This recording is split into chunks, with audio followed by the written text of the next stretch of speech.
प्यारे साथियों, तो कैसे हैं आप लोग। उम्मीद करता हूँ अच्छे होंगे और मन लगाकर पढ़ाई कर रहे होंगे, क्योंकि आप लोगों का एग्ज़ाम बहुत ही नज़दीक आ गया। ठीक ना, आप लोगों का एग्ज़ाम बहुत ही नज़दीक आ गया। लगभग कम से कम 20 दिन और बचे हैं, कम से कम 40 दिन और बचे हैं। ठीक ना, कम से कम 40 दिन और बचे हैं प्यारे साथियों। तो आप लोगों को जमकर मेहनत करना है, क्योंकि आप लोगों का एग्ज़ाम नज़दीक आ गया है। आप लोगों को 450 से पार करना है। ठीक ना, तो उसी के हिसाब से मैं बायोलॉजी का 50 VVI ऑब्जेक्टिव क्वेश्चन लाया हूँ।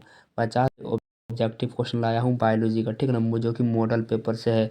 मॉडल पेपर से भी और क्वेश्चन बैंक भी से है, दोनों से मैं चुन के लाया हूँ। और बार बार पूछे पूछे हुए प्रश्न है। ठीक ना, PY क्विज है। ठीक ना, तो आप लोगों को वीडियो के अंत तक बने रहना है और 50 ऑब्जेक्टिव क्वेश्चन करना है। अगर आप लोग चैनल पर पहली बार है तो चैनल को सब्सक्राइब कर लीजिए और लाइक कर दीजिएगा। तो चलिए अब देरी नहीं करते हैं, पहला क्वेश्चन करते हैं। तो पहला क्वेश्चन है, रक्त का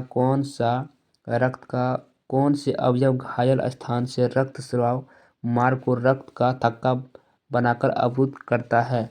तो रक्त को जो थक्का बना देता है, ठीक ना, रक्त को जो थक्का बना देता है वो लसिका होता है। लसिका ऑप्शन नंबर डी में है, तो बिल्कुल सही आंसर हो जाएगा ऑप्शन नंबर डी। ठीक ना, 2 नंबर है, हृदय से रक्त को संपूर्ण शरीर में पंप किया जाता है। हृदय से रक्त को संपूर्ण शरीर में पंप किया जाता है तो नीले के द्वारा किया जाता है। ठीक ना, नीले के द्वारा, ऑप्शन नंबर बी होगा यहाँ पे। ठीक ना, ऑप्शन नंबर बी। 3 नंबर है, पत्तियों में गैसों का आदान प्रदान कहाँ होता है। पत्तियों में गैसों का आदान प्रदान कहाँ होता है, तो रंध्र में होता है, ऑप्शन नंबर बी। 4 नंबर है, स्लाइड को सर्वप्रथम कंपाउंडर माइक्रोस्कोप से देखा गया था। ठीक ना, माइक्रोस्कोप से देखा गया था। बोल रहा है कि स्लाइड को सर्वप्रथम कंपाउंड माइक्रोस्कोप से देखा जाता है, तो 10x पर देखा जाता है। ठीक ना, अगर आप लोग देखे होंगे कि अगर यूट्यूब पर स्पीड बढ़ाते होंगे, स्पीड बढ़ा के अगर वीडियो देख रहे होंगे तो 1.25x इस तरह रहता है, 1.5x इस तरह रहता है, 2 गुना रहता है, 2x रहता है। तो उसी प्रकार जो आप लोग फास्ट कर देते हैं वीडियो को, उसी प्रकार 10x पर जूम करते थे। ठीक ना, 5 नंबर है, पादपों में जाइलम उत्तरदायी है। पादपों में जाइलम उत्तरदायी है तो जल का वहन के लिए, ऑप्शन नंबर ए बिल्कुल सही आंसर हो जाएगा। 6 नंबर है, निम्नलिखित में किसे कोशिका का ऊर्जा मुद्रा के रूप में जाना जाता है। निम्नलिखित में किसे कोशिका का ऊर्जा मुद्रा के रूप में जाना जाता है, तो ऑप्शन नंबर बी हो जाएगा यहाँ पे, ATP। क्या हो जाएगा, ATP। ठीक ना, ऑप्शन नंबर यहाँ पे क्या हो जाएगा, बी। 7 नंबर है, आहार नाल का सबसे लंबा भाग कौन सा है। आहार नाल का सबसे लंबा भाग कौन है, तो आप सबको पता है कि आहार नाल का जो सबसे लंबा भाग है वो छोटी आंत है। ठीक ना, ऑप्शन नंबर बी हो जाएगा, बिल्कुल सही आंसर है। 8 नंबर है, स्वपोषी पोषण के लिए आवश्यक क्या होता है। स्वपोषी पोषण के लिए आवश्यक क्या होता है, तो कार्बन डाइऑक्साइड होता है, क्लोरोफिल होता है, सूर्य का प्रकाश होता है। इसका मतलब ऑप्शन नंबर डी हो जाएगा। 9 नंबर है, प्राकृतिक में ऑक्सीजन का संतुलन कैसे बना रहता है। प्राकृतिक में ऑक्सीजन का संतुलन कैसे बना रहता है, तो प्रकाश संश्लेषण के कारण प्राकृतिक में ऑक्सीजन बना रहता है। ठीक ना, बढ़िया से रहता बना। 10 नंबर है, मानव हृदय में कितने कोष्ठ होते हैं। मानव हृदय में कितने कोष्ठ होते हैं, तो 4 कोष्ठ होते हैं। ठीक ना, मानव हृदय में 4 कोष्ठ होते हैं, ऑप्शन नंबर डी यहाँ पे बिल्कुल सही आंसर हो जाएगा। आप लोग बताइए कि 10 में कितना सही हुआ। 11 नंबर है, मानव हृदय का औसत प्रकुंचन दाब लगभग कितना होता है। मानव हृदय का औसत प्रकुंचन दाब लगभग कितना होता है, तो 120 mmHg होता है। ठीक ना, 120 mmHg होता है, ऑप्शन नंबर यहाँ पे बिल्कुल ए हो जाएगा, बिल्कुल सही आंसर हो जाएगा। 12 नंबर है, पौधों में वाष्पोत्सर्जन किस भाग में होता है। आप लोग बताइए कि पौधों में वाष्पोत्सर्जन किस भाग में होता है, तो वाष्पोत्सर्जन जो है प्यारे साथियों वो पत्ता में होता है, ऑप्शन नंबर सी हो जाएगा, बिल्कुल सही आंसर। 13 नंबर है, यकृत में निम्न में कौन सा रस निकलता है। यकृत से निम्नलिखित में कौन सा रस निकलता है। 13 नंबर बोल रहा है, यकृत से कौन सा रस निकलता है, तो पीत रस निकलता है, ऑप्शन नंबर सी हो जाएगा, बिल्कुल सही आंसर है। यकृत से पीत रस निकलता है, ऑप्शन नंबर सी। ठीक ना, 14 नंबर है, इनमें सामान्यतः किसका उपयोग कोशिका द्वारा किसका यहाँ पे है, किसका उपयोग कोशिका द्वारा ऊर्जा उत्पाद के लिए होता है। ऊर्जा उत्पाद के लिए होता है, ऑप्शन नंबर यहाँ पे हो जाएगा सी। ग्लूकोज जो है, ग्लूकोज का उपयोग ऊर्जा उत्पाद के लिए होता है, ऑप्शन नंबर सी।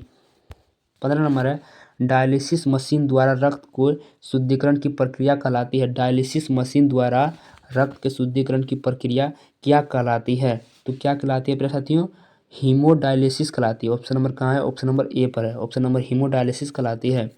याद रखिएगा, सारे के सारे क्वेश्चन बोर्ड में लड़ने वाले क्वेश्चन है। ठीक ना, सामान्यतः ग्लोमेरुलर फिल्ट्रेट निम्नलिखित में कौन उपस्थित नहीं होता है, तो एल्ब्यूमिन नहीं रहता, ठीक ना, एल्ब्यूमिन जो है वो उपस्थित नहीं रहता है।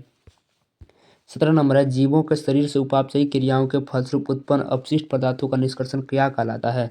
जीवों के शरीर से उपापचयी क्रियाओं के फलस्वरूप उत्पन्न अपशिष्ट पदार्थों का निष्कर्षण क्या कहलाता है? तो उत्सर्जन कहलाता है। ऑप्शन नंबर यहाँ पे बी बिल्कुल सही आंसर हो जाएगा। 18 नंबर है, ऑक्सिन क्या है? ऑक्सिन क्या है प्यारे साथियों? ऑक्सिन क्या है? तो हार्मोन है। ऑक्सिन एक हार्मोन है। ऑप्शन नंबर सी बिल्कुल सही आंसर हो जाएगा। ऑक्सिन एक हार्मोन है। 19 नंबर है, द्विखंडन होता है। द्विखंडन किसमें होता है? ठीक है, द्विखंडन किसमें होता है? अमीबा में, पैरामेसी में, लिस्मेनिया में। ऑप्शन नंबर डी बिल्कुल सही आंसर हो जाएगा। द्विखंडन सभी में होता है, इन तीनों में होता है, ठीक है। 20 नंबर है, इथाइल अल्कोहल किस प्रकार के श्वसन में बनता है? इथाइल अल्कोहल किस प्रकार के श्वसन में बनता है? तो अवावी श्वसन में बनता है। इथाइल अल्कोहल अवावी श्वसन में बनता है। ऑप्शन नंबर बी यहाँ पे बिल्कुल सही आंसर हो जाएगा। 21 नंबर है, प्रकाश संश्लेषण होता है। प्रकाश संश्लेषण किस में होता है? प्रकाश संश्लेषण हरे पौधे में होता है। ऑप्शन नंबर सी यहाँ पर बिल्कुल सही आंसर हो जाएगा। 22 नंबर है, हरे पौधे कहलाते हैं। हरे पौधे प्यारे साथियों उत्पादक कहलाते हैं, ठीक ना। उत्पादक क्या कहलाते हैं? उत्पादक कहलाते हैं। हरे पौधे उत्पादक कहलाते हैं, उपभोक्ता नहीं कहलाते हैं, आहार श्रृंखला नहीं कहलाते हैं, अवघटक नहीं कहलाते हैं, उत्पादक कहलाते हैं। हरे पौधे हमेशा उत्पादक कहलाते हैं, याद रखिएगा, ये भूलिएगा मत। 23 नंबर है, प्रकाश संश्लेषण क्रिया में ऑक्सीजन बाहर निकलता है। प्रकाश संश्लेषण क्रिया में ऑक्सीजन किसके द्वारा बाहर निकलता है? तो जल के द्वारा ऑक्सीजन बाहर निकलता है, क्योंकि जल का सूत्र होता है H2O, ठीक ना। 24 नंबर है, मस्तिष्क उत्तरदायी है। मस्तिष्क उत्तरदायी है तो सोचने के लिए, हृदय के संपादन के लिए, शरीर का संतुलन बनाने रखने के लिए। ऑप्शन नंबर यहाँ पे डी बिल्कुल सही आंसर हो जाएगा। मस्तिष्क जो है प्यारे साथियों, हम लोग का माथा जो है, मस्तिष्क जो है वो सोचने भी मदद करता है, हृदय के संपादन के लिए भी करता है, कि मतलब हृदय को शांत रखना चाहिए, ऐसे सोचते हैं हम लोग। शरीर का संतुलन बनाने के लिए कि शरीर में क्या खाना चाहिए जो हमारा शरीर अच्छा रहे, संतुष्ट रहे, स्वस्थ रहे, ठीक ना। तो ये हमारे मस्तिष्क को सोचता है। ऑप्शन नंबर यहाँ पे डी हो जाएगा। 25 नंबर है, मैग्नीशियम पाया जाता है। मैग्नीशियम किस में पाया जाता है? मैग्नीशियम जो है वो क्लोरोफिल में पाया जाता है, ठीक ना। मैग्नीशियम जो है वो क्लोरोफिल में पाया जाता है। ऑप्शन नंबर यहाँ पे ए हो जाएगा। 26 नंबर है, गुणसूत्र कहाँ पाए जाते हैं? गुणसूत्र कहाँ पाए जाते हैं? बहुत ही इंपॉर्टेंट क्वेश्चन है। गुणसूत्र कहाँ पाए? तो कोशिका के केंद्र में पाए जाते हैं। ऑप्शन नंबर ए हो जाएगा, बिल्कुल सही आंसर। 27 नंबर है, डीएनए का पूरा नाम क्या होता है? इसके ऊपर मैंने एक शॉर्ट वीडियो बनाया है, उसको जाकर जरूर देखिएगा, लेकिन मैं यहाँ पे बता देता हूँ। डीएनए का पूरा नाम D oxy ribo nucleic acid होता है। क्या होता है? D ribo. ऑप्शन नंबर यहाँ पे क्या आ जाएगा? D oxy ribo nucleic acid. Option number यहाँ पे सी हो जाएगा, ठीक ना। याद रखिएगा, क्वेश्चन बहुत बार पूछा है, बिहार में बहुत बार पूछा है कि डीएनए का पूरा नाम बताइए। 28 नंबर है, फूल में पौधे का नर भाग का क्या नाम है? फूल में नर भाग के क्या नाम है प्यारे साथियों? तो आप लोग बताइए कि फूलों में नर भाग को क्या कहते हैं? तो पुंकेसर कहते हैं। ऑप्शन नंबर सी बहुत ही आसान क्वेश्चन है। 29 नंबर है, यौवन की आयु क्या होती है? यौवन की आयु क्या होती है? यौवन की जो आयु होती है वो क्या होती है? तो लड़कियों में 10 से 12 वर्ष होती है, ठीक है ना। ऑप्शन नंबर ए बिल्कुल सही आंसर हो जाएगा। 30 नंबर है, मुकुलन द्वारा प्रजनन किस में होता है? मुकुलन द्वारा प्रजनन किस में होता है? तो ईस्ट में होता है। ऑप्शन नंबर बी यहाँ पे बिल्कुल सही आंसर हो जाएगा। 31 नंबर है, नर युग्मक एवं मादा युग्मक सलियन को क्या कहते हैं? नर युग्मक एवं मादा युग्मक को सलियन को क्या कहते हैं? तो निषेचन कहते हैं। ऑप्शन नंबर ए यहाँ पे बिल्कुल सही आंसर हो जाएगा। 32 नंबर है, अंडाणु निषेचित होता है। अंडाणु निषेचित होता है तो मुझे लगता है यहाँ पे गर्भाशय में होगा या फैलोपियन नलिका, मुझे यही दो क्वेश्चन लग रहा है। तो अंडाशय जो है वो निषेचित किस में होता है? वह अंडाणु जो है वह अंडाशय में होगा, ये दोनों नहीं होगा, योनि भी नहीं होगा, गर्भाशय भी नहीं होगा, फैलोपियन नलिका भी नहीं होगा, क्योंकि अंडाणु जो निषेचित होता है वो अंडाशय में होता है, ठीक ना। सॉरी प्यारे साथियों, यहाँ पे ना अंडाणु निषेचित जो होता है वो फैलोपियन नलिका में होता है। कहाँ होता है? फैलोपियन नलिका में। ऑप्शन नंबर सी बिल्कुल सही आंसर। थोड़ा मैं कंफ्यूज हो गया था तो माफ़ कीजिएगा। 33 नंबर है, पराग कोष में होते हैं। पराग कोष में क्या होते हैं प्यारे साथियों? पराग कोष में क्या होते हैं? तो परागकण होते हैं, ठीक ना। पराग कोष में परागकण होते हैं। ऑप्शन नंबर डी बिल्कुल सही आंसर है। 34 नंबर है, निम्नलिखित में कौन मानव में मादा जनतंत्र का भाग नहीं है? मानव में मादा जनतंत्र का भाग नहीं है तो शुक्र वाहिका नहीं है, क्योंकि योनि तो मानव मादा जनतंत्र का भाग है, गर्भाशय मादा का भाग है, डिंब वाहिनी भी मादा का भाग है, तो शुक्र वाहिका जो है वो नर का भाग है, ठीक ना। तो शुक्र वाहिका यहाँ पे मादा जनतंत्र का भाग नहीं है, तो बिल्कुल सही आंसर हो जाएगा ऑप्शन नंबर सी यहाँ पे। 35 नंबर है, नर में टेस्टोस्टेरोन का स्राव प्राय कितने उम्र में प्रारंभ हो जाता है? नर में टेस्टोस्टेरोन का स्राव जो होता है वो कितने उम्र में प्रारंभ हो जाता है? यहाँ पे बोल रहा है तो 15 से 18 वर्ष की उम्र में हो जाता है, ठीक ना। ऑप्शन नंबर ए यहाँ पे बिल्कुल सही आंसर हो जाएगा। 36 नंबर है, मलेरिया उत्पन्न करने वाले मच्छर किस तरह के जल में उत्पन्न होता है? मलेरिया जो होता है वो मैला पानी में होता है, यानी कि गंदा पानी में। ऑप्शन नंबर बी हो जाएगा यहाँ पे।